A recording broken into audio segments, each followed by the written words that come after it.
Have you ever driven on Route 106 in Michigan? If you have, you might have seen the Greenbrier Motel sign. Seen it? Then forget about it and never go near it again. Haven't seen it? Then you're lucky. But now that you're hearing this story, you're about to know about that place. And once you know, you can never completely forget. I'm the former night shift clerk at the Greenbrier Motel. I worked there until a week ago. I didn't have any other economic options. A high school dropout with a criminal record. Not many places would hire me. Except, I lied. I said former clerk, but ran away clerk is more accurate. I didn't collect my last paycheck, left my belongings, and just ran. My friends and family don't understand why I suddenly quit my job. And if I told them the truth, no one would believe me. But now I know. Continuing to work in that place was far more terrifying than being homeless. Because something lives at the Greenbrier Motel. Something in human skin. And the most terrifying part is that while I was working there, that something started to take an interest in me. I need to tell you how I ended up working at the Greenbrier Motel, because that will help you understand how desperate I was. 3 months ago, I was arrested for shoplifting. It was stupid. Just $20 worth of food from a grocery store. But it was my third misdemeanor. The judge was harsh. 300 hours of community service and a $1,500 fine. The problem was, I didn't have $1,500. I'd been bouncing between dishwashing and fast food jobs for 5 years since dropping out of high school. No real savings. My mother was a drug addict, and my father had disappeared 10 years ago. I had no one to rely on, no one to borrow money from. If I couldn't pay the fine, 30 days in jail awaited me.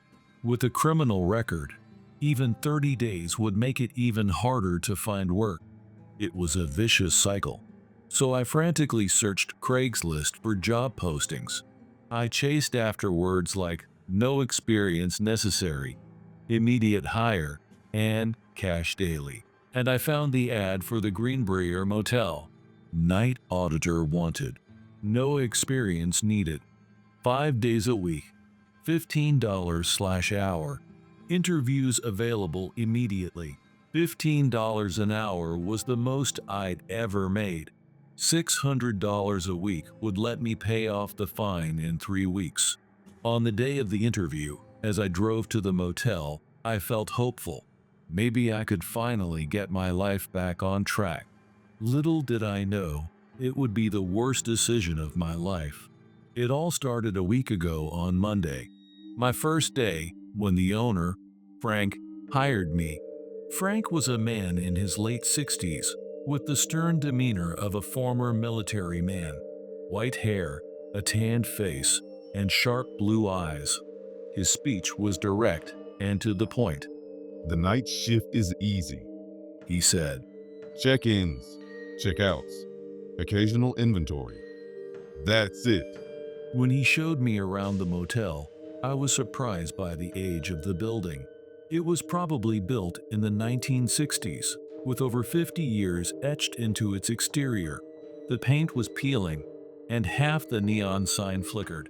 But structurally, it seemed sturdy, and it was clean. This is a family business. Frank explained.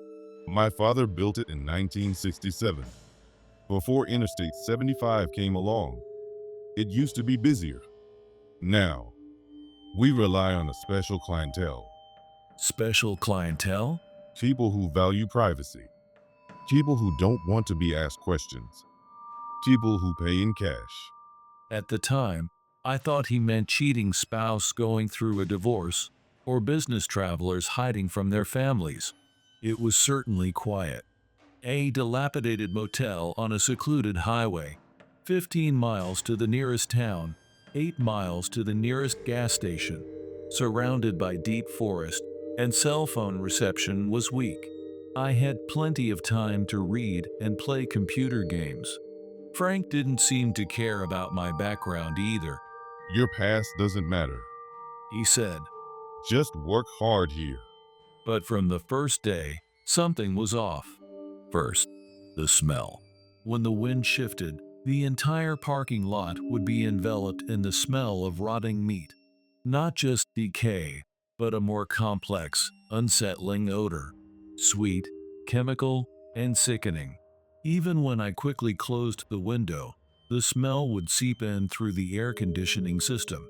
Since the motel was surrounded by deep forest, I thought it might be dead animals or roadkill. However, the smell had a distinct pattern. It always started around 7 p.m. and was strongest around 3 a.m., as if something was active during those hours. Still, it was unsettling, definitely unpleasant. But for $15 an hour, I decided to put up with it. The next thing I noticed was the oddity of the guest rooms. Out of all 24 rooms, 6 had no windows. They were intentionally blocked off. You could tell by the paint marks. You could see the outline where a window once was. They were blocked with concrete blocks from the inside and covered with thick paint from the outside. Even stranger, those rooms were more soundproofed than the others. The doors were thicker, with rubber seals in the gaps, as if designed to prevent sound from escaping or to keep something contained. When I asked Frank, he said that some guests preferred rooms without windows. Apparently, there was high demand. He didn't explain further, and honestly, I was afraid to ask deeply. There are all kinds of people in the world. Frank said. Our job isn't to judge. It's to provide service. That night, sitting alone at the front desk, I kept thinking about the windowless rooms. Why would anyone want a room without windows? What did they want to hide? And why would a motel owner undertake such a specialized renovation? The answer soon became clear, but it was an answer I wished I hadn't known. The strangeness turned into true horror after Frank left. As I was setting up the desk, a woman in her 40s entered the room. Black hair, unnaturally pale skin. As soon as she came in, she locked the door behind her. The movement was quick and habitual. Frank left? Yes, I replied. Who are you? She introduced herself as Matilda. She said she was a cleaning lady who had worked there for 10 years. However, her age and the 10-year period didn't seem to match.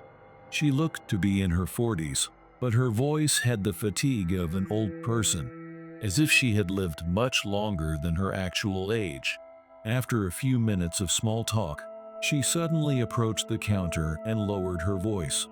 That's when I clearly saw her eyes. They were brown, but somehow unfocused, as if staring at something far away. I want to make sure you're safe. She nervously glanced back at the door. So listen to me. Okay. My heart sank. Yes? No matter what, don't ask questions. Check them in, check them out, and don't interfere. Then you'll be fine. My stomach turned. So that's the kind of motel this was. Prostitution, drug deals, other illegal businesses. Under this leaky roof. What if? What if the police come? Will I get arrested too? I have a shoplifting record. She stared at me with empty eyes. Police? Her reaction was as if I had spoken a foreign language. If evidence of illegal activity is found in a room, won't I get involved? She shook her head. Don't worry about the police. Just don't ask questions. And don't make eye contact with them or look at their faces for too long. I swallowed hard. They didn't want a witness. They didn't want me to identify them in a lineup, I thought. And She added. if they make unusual requests, fulfill them as much as possible. Even if they ask for 10 towels, a lot of ice, or a razor in the middle of the night. Comply without complaint. A razor? Just an example. She quickly said, but the example was oddly specific, as if it had actually happened in the past. Most importantly, She gripped my hand. Her hand was cold as ice. never knock on a room. Do not approach a guest room for any reason other than cleaning. And if you hear sounds outside in the middle of the night, never look outside. What kind of sounds? Her face paled. All kinds of sounds. Dragging sounds, groans, sometimes laughter. But the most terrifying is She stopped mid-sentence. The most terrifying? crying. She whispered. A child's crying, but no children ever stay here. Not once in 10 years. A cold shiver ran down my spine. Okay. No questions. No prolonged looking. No knocking on rooms. No looking outside. She smiled, but there was no warmth in that smile. It was more like a look of resignation. There's nothing to worry about She said, if you follow the rules. but in reality, there was everything to worry about. And I didn't yet know how difficult and terrifying it would be to follow the rules. That night, I checked in 3 guests. They were like caricatures. The first guest arrived at 8 p.m. A large, strong-looking man in sunglasses, straight out of The Godfather. Black suit, black shoes, everything perfectly groomed. But the perfection was unnatural, as if he was cosplaying as a human. As he approached the front desk, I heard a strange gait, a subtle misalignment with each step, as if the shape of his feet didn't quite match his shoes. "A room," he said. His voice was low and mechanical. "Certainly. How will you be paying?" He pulled out a wad of cash, all new bills, as if straight from the bank. But the way his hands moved when counting the money was strange. His fingertips were clumsy, as if unfamiliar with his own fingers. I remembered Matilda's warning and made sure not to make direct eye contact with his face. But from my peripheral vision, the shape of his face under the sunglasses was somehow wrong. The second guest arrived at 9:30 p.m. A heavily made-up woman with thicker makeup than a clown. Bright red lipstick, fake eyelashes, skin covered in concealer. She wore a thin dress in the cold night, but showed no signs of being cold at all. "A room, please." She said. Her voice was high and artificially sweet, as if she were acting. As she signed the paperwork, I couldn't help but look at her hands. Her nails were perfectly manicured, but the way her finger joints bent was unnatural, as if her bone structure was different from normal. And as she turned and walked away, for a split second, I thought I saw something through a gap in her makeup, something else under her skin. But before I could focus my eyes, she disappeared into the darkness of the hallway. The third guest arrived at 11:45 p.m. A thin young man in a hooded sweatshirt that smelled strangely of chemicals. His hood was pulled deep, and his face was mostly obscured. "Room," he said in a monotone. His voice was young, but utterly devoid of emotion. He said in a monotone. His voice was young, but utterly devoid of emotion. When he presented his ID, it was clearly fake. The face in the photo bore no resemblance to his actual face what I could see. The birth date was also handwritten and altered. It was an ID I should have refused. But Matilda's words echoed in my head. Don't ask questions, and you'll be fine. I kept telling myself that. I kept my eyes fixed on the computer screen, not even glancing at them. But I noticed something visible from the man's sleeve as he signed the paperwork. It looked like an arm, but the skin tone was unnatural. as if it were someone else's arm transplanted, with a clear boundary. I thought the rest of the night would be peaceful after midnight. It was unlikely anyone else would check in on this isolated highway. I launched Minesweeper and put on some music on my phone. But my phone music suddenly cut out. The signal was completely lost, as if something was interfering with electronics. And then strange sounds started coming from outside. Dragging sounds. The sound of something heavy being dragged on the ground. Matilda's warning echoed in my head. If you hear sounds outside in the middle of the night, never look outside. But at 2 a.m., the silence was utterly broken. The door burst open. I spun around, and the man in the sunglasses was standing there. The one straight out of The Godfather. Damn it. I should have locked the door. I swallowed hard and kept my eyes fixed on the computer screen as he approached. But I noticed his footsteps were different from before. Heavier, more unsteady, as if his contents had changed. "Can I help you with something?" I asked, looking at him from my peripheral vision. Do you sell razors? I froze. Razors? At 2 a.m.? Instantly, I pictured him carving someone up in the room. Bloody sheets, blood soaking into the carpet. We don't stock razors," I replied, still staring at the computer screen. Could you check in the back? I swallowed. I didn't want to go check. The moment I turned my back, he could do anything. Pull out a gun, attack me, strangle me, and take me hostage. But refusing might be just as bad, or even worse. It might anger him, really anger him. I stared at Minesweeper on the screen, weighing my options, watching him carefully out of the corner of my eye. And then I saw it. Something about this man was wrong. His sunglasses seemed to sit a little low on his face, as if the eyes they were hiding weren't in the correct position. Not only that, but I couldn't see his eyebrows above the frames. I couldn't see the outline of his brow bone either. Everything above the sunglasses was flat and smooth, as if he had no eye sockets at all. Even more terrifying, his breathing rhythm was unnatural. Human breathing is unconscious and natural, but his was conscious and mechanical, as if he was trying not to forget to breathe. Could you check in the back? He asked again. His voice was laced with irritation, but even that irritation seemed like an act. Yes, I'll check. I jumped out of my chair and hurried to the back storage area. I quickly turned around to make sure he wasn't following me. He wasn't.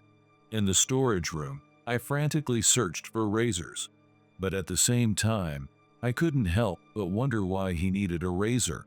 There was a shower in the room. He could shave in the morning. Why an emergency razor at 2 a.m.? And then an even more terrifying thought struck me. What if he wasn't using it for shaving? To cut something? To peel something? To remove something? I felt the urge to hide in the back storage room, but his voice called out again. Did you find it? He sounded angry, almost furious, but there was something artificial about that anger, as if he was mimicking the emotion of anger. Fortunately, I found a few individually packaged razors with other toiletries. I grabbed them and handed them to him. I kept my gaze fixed on the floor, but as he took the razors, his hand brushed against mine. At that moment, I froze. His hand wasn't a human hand. On the surface, it looked like a normal hand, but the feel was completely different. It felt like something else inside a rubber glove, and its temperature was abnormally low, like the hand of a corpse. Thank you. He said, sounding satisfied. That was it. He turned and left, but his walk was distinctly different from when he checked in. Heavier, more unsteady, as if relearning how to move his own body. The moment the door closed, I ran and locked it.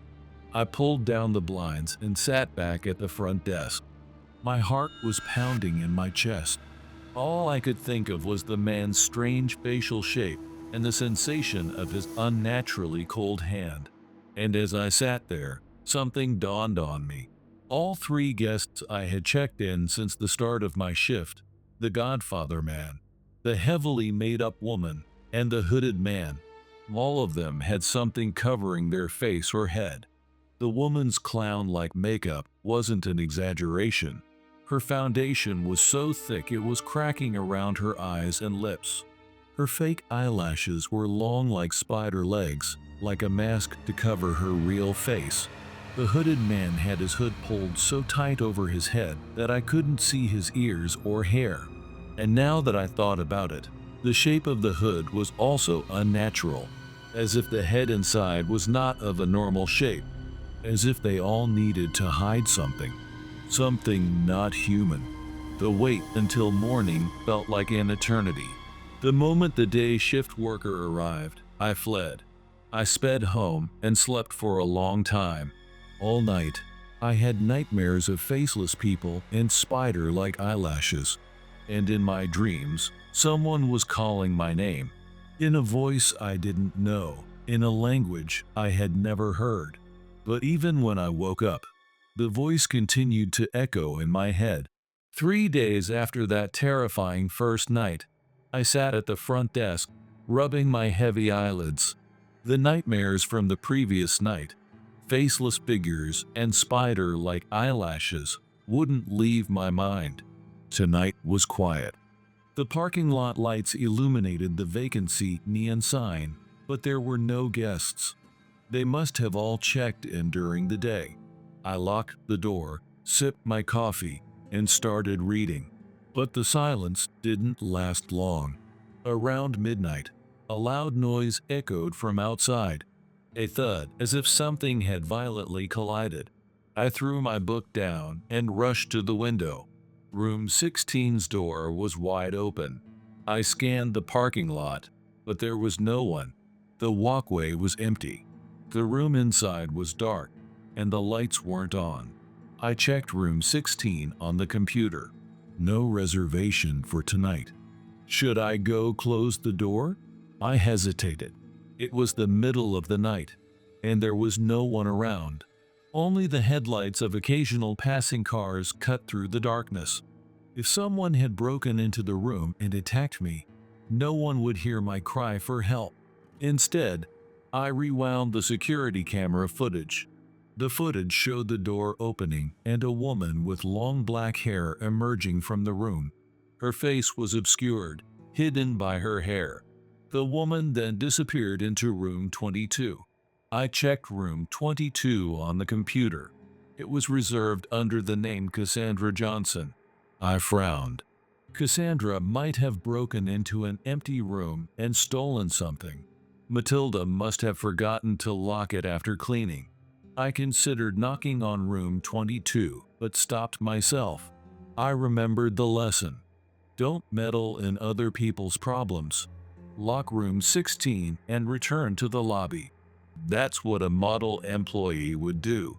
I walked towards the open room, but as I got closer, a foul odor wafted towards me. It was a putrid, decaying smell. My stomach turned. What did Cassandra do in the room? Did she vomit? Or was she hoarding trash? I reached into the darkness of the room and, bracing myself, turned on the light. The room looked normal at first glance. The bed was made, and the carpet was clean, but the smell intensified. I pinched my nose and looked around, feeling nauseous. And then I saw it. Something on the carpet, barely protruding from beyond the bed, brownish and folded. It looked like a beige sheet or pillowcase rolled up, but all the motel's sheets were white. My heart pounding, I stepped into the room. "Hello," I called out. No reply. As I approached the bed, the smell grew even stronger. Nausea swelled up. Pinching my nose and suppressing the urge to vomit, I kept walking. I peered beyond the bed and froze. There was a pile of light brown, translucent material, folded and stacked. But I quickly recognized familiar shapes attached to it. Horrifically familiar shapes. I saw shapes like 5 fingers, protruding from the folded mass like a glove made of skin. It looked like someone had shed their skin. My legs trembling, I stumbled backward. It couldn't be. Retreating towards the door, I felt my throat go dry. I couldn't understand. It didn't make sense for a murder. There was no blood, no signs of it being cut from anyone. It was clean and perfect, like a snake's shed skin, hauntingly retaining the shape of its owner. I bolted out of the room. I saw a woman walking on the pavement. It was the woman from room 22. Her long, straight black hair covered her face, but through the gaps in her hair, I could see that something was wrong with her face. Her eyes and lips were slightly misaligned. The woman quickly walked towards me. The sound of her heels echoed on the pavement. I didn't want to know what would happen if she caught me. I turned and ran as fast as I could. I heard her footsteps behind me. They were so fast, faster than I thought someone could run in heels. But I pushed myself to the limit and finally dashed into the lobby. I locked the door and collapsed into the back room, hiding myself where she couldn't see me. That's when the whistling started. Just outside the door, I could hear her whistling. The sound shifted as she moved around the lobby, seemingly searching for an entry point. The front door, the back door, the side window, and then back to the front door. This lasted for an hour. Finally, the whistling faded, but I didn't move. I huddled in the back storage room and stayed there until dawn. As soon as the day staff arrived, I fled as fast as I could. I wanted to quit. In this situation, I just wanted to leave, but I needed the money. I already knew the difficulty of finding work with a criminal record. It was a choice between continuing this job or facing eviction. So he returned. When I arrived at work, I pulled Matilda aside and told her what I had seen. I asked her repeatedly if my life was in danger. I pressed her on what was happening and if other people were at risk. I promise you, as long as you focus on your work, you're safe. I did just that. I kept my head down. For the next few days, nothing actually happened. Sure, people in hats, sunglasses, and excessive makeup would check in, but I avoided eye contact with them and made sure to keep my head down and focus on my work. However, that night in November came. It was raining. A heavy rain. The rain poured down, occasionally thunder rattling the windows.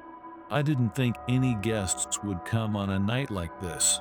I hadn't seen many cars on the highway either. The rain seemed to be keeping everyone indoors. But then I heard a knock. I looked up, and a man was standing beyond the window. A chill ran down my spine. He wore a hood, and his face was mostly obscured by shadow. He was knocking hard on the window, as if he was in a hurry. I grabbed the pepper spray I kept under the counter and slipped it into my pocket. I approached the window. Do you have any vacancies? The man asked in a low voice. I could barely hear him over the pounding rain. Behind me, the vacancy sign glowed brightly. He couldn't have missed it. Yes, please come in, I said. I unlocked the door with one hand and clutched the pepper spray in my pocket with the other. The man entered. Raindrops dripped from his jacket, wetting the floor. I barely looked at him. I turned and walked around the counter, sat down at the computer, and fixed my eyes on the screen. I could see the man in my peripheral vision. He was leaning over the counter. His face was only a foot or two from mine, close enough to smell the old mothball odor emanating from his clothes, close enough to hear the water dripping from his sleeves onto the counter. Can you hurry it up? The man grunted, his voice raspy from deep in his throat. "I'm sorry, sir. I'm going as fast as I can," I replied, feeling my heart pound. "It's an old computer." My fingers slipped as I tried to click the mouse in a hurry. I don't have all day. The man leaned in further and growled. I wanted to look at him. My eyes itched to glance at the man whose face was only 6 inches from mine, but I forced myself to stare at the screen. Whatever was happening here, I wasn't going to be a witness. The last thing I wanted was a face-to-face encounter with a Smith & Wesson. "What's your name?" I asked. The words had no sooner left my mouth than I froze. I needed a name to book the room. That's all. But the man might not take it that way. Maybe I wasn't supposed to ask for names. Maybe that was part of Frank's understanding with certain guests. Fortunately, nothing happened. After a moment's hesitation, the man replied. Daniel Jones. It sounded like a fake name, a common combination. But at this point, who cared? I entered the name into the system and completed the reservation process. The man paid for the room in cash. This, too, made me uneasy. But I tried not to worry. I turned and took the key from the hook. "Room 7, I said, handing over the key. The man thanked me, and then he waited by the door. I waited for a minute, then 2. But the man didn't leave. "Is there anything else you need?" I asked, being careful not to make eye contact. Could you show me to my room? Absolutely not. A chill ran down my spine. Going outside felt like a death sentence. Being alone in the dead of night, in the rain, with this creepy man. But the moment I heard the angry tone in the man's voice, I instinctively knew that refusing him would be far more dangerous. If I resisted, something might happen to me right then and there. "All right," I replied, my voice trembling, clutching the pepper spray in my pocket. "I'll show you to your room." The man didn't thank me. He pushed the door open violently, almost hitting my face. Outside, it was a hellish storm. The parking lot had become a lake, and our footsteps splashed loudly through the water. Cold rainwater pierced through my shoes, and I shivered. The man walked 15 feet ahead, but when he went to his car, I held my breath. He opened the trunk, but inside was only a duffel bag. No corpse. He slung the bag over his shoulder and headed for room 7. I followed at a safe distance. Are there any other guests tonight? He asked, fumbling with the key. "A few. Tough night for this weather. Forecast says clear tomorrow, though." I was watching his hands, and I noticed something abnormal. He wasn't actually trying to open the door. He was just inserting and removing the key, inserting and removing it again, repeating the same motion. He was stalling for time. And the moment I looked up, his blue eyes were fixed on me, studying me, appraising me. Every cell in my body screamed in alarm. Get out of here now. But he was taller than me, and though thin, he was muscular. If I ran, he'd catch me in seconds. I was never fast on my feet. I slipped my hand into my pocket and gripped the pepper spray. "Having trouble with the key? Can I help you?" He shook his head. "All right, then I'll head back to the front desk." I took a step back. At that moment, his body stiffened. His eyes widened, and he stared at me, slowly shaking his head. His face distorted, revealing yellowed teeth. Don't go. His voice was so faint it was almost swallowed by the rain. Don't move from there. I pulled out the pepper spray and aimed it at him. "Don't come any closer." The moment my finger touched the trigger, I heard whistling. Behind me, from the rain. That melody cut through the sound of the rain. It was the same chilling tune the woman had played a few days ago. I'm sorry. The man said quietly, his blue eyes fixed on me. But I needed bait. Bait? My brain struggled to process his words.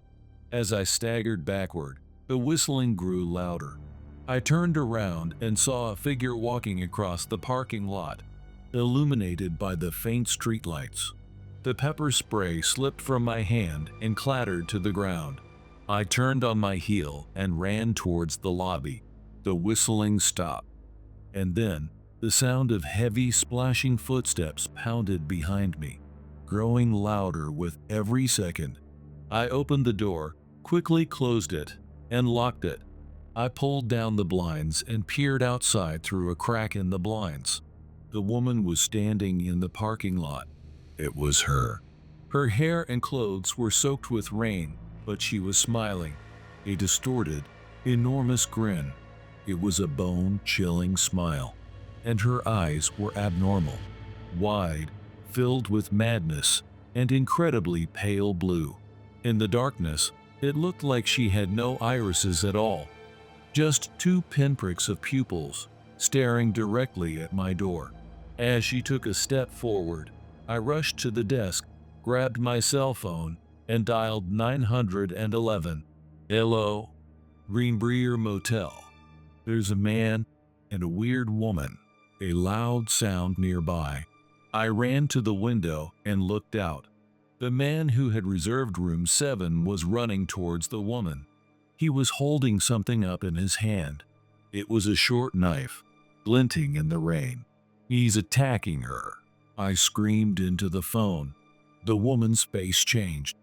Her expression twisted. The grin crawled up to her eyes. Her arms stretched, creaking. When she blinked, her eyes turned pure white, and then her body rotated unnaturally at the waist, turning to face the man. With quick, jerky movements, she leaped at the man. Seconds later, the man was dead. She stood on all fours above the man. Her knees bent backward, her fingers elongated abnormally.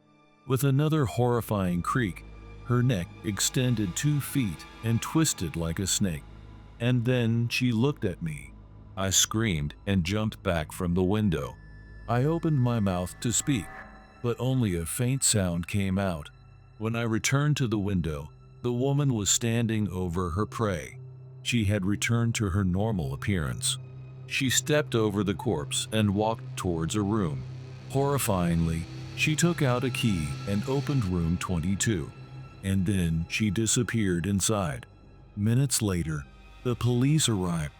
I begged them to check room 22, to tell them that something horrible was lurking inside. But when they knocked on the door, a perfectly normal-looking woman emerged. I watched from the lobby. The heavy rain drowned out most of their conversation, but they didn't arrest her. They didn't accuse her. It seemed like friendly small talk, as if they were asking what she had seen. And then they thanked her and came back to me. Show us tonight's security tape. An officer said. When I showed them the tape, they fell silent. One officer made a phone call, saying something about contamination. The other 2 officers, with serious expressions, led me out of the lobby and whispered in a corner. And then they approached me. You didn't see anything tonight. One officer leaned in and said, Understand? "But..." Listen carefully. He cut me off, lowering his voice. You didn't see anything. Just like you never shoplifted. What do you mean? Do you understand? Silence lay between us. Yes, I understand. My voice trembled. I didn't see anything. That night, I left the motel and never returned. Just as they told me, I intended to never speak of what I saw. But after many sleepless nights, I realized I had to warn people. I had to warn you. I cannot let any more people die because of these monsters, whatever they are. So I beg you, if you're driving through Michigan and you see the Greenbrier Motel with a vacancy sign, please drive right past it.